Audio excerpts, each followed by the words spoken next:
In this video, I am going to show you how to disable Microsoft Sign In on Windows 11. Right click on Start menu, click on Settings. In left menu pane, click on Accounts and then click on Your Info. Make sure you have signed in with Local Account Administrator. Close Settings, go to Search. In Search type Services, click on Services, scroll down. Here you will find a service, Microsoft Account Sign-in Assistant, and the service is enabled and running. Right click on the service and click on Properties. In Service Status, click on Stop, and in Service Type, select Disabled, then click on Apply, click on OK.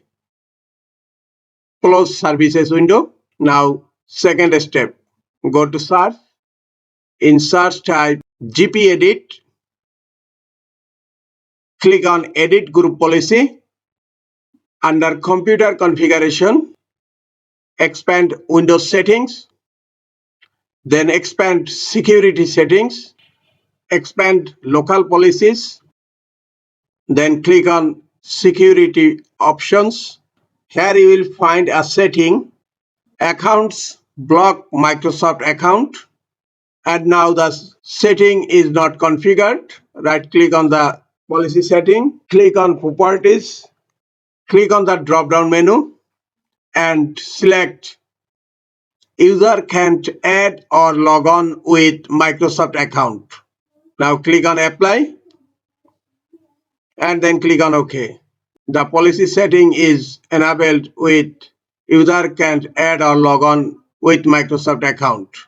Close Group Policy Editor. Right click on Start menu.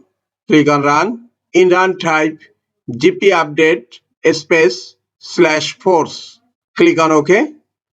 Updating the policy. That's it. This is the easiest way to disable Microsoft Sign In on Windows 11 computer.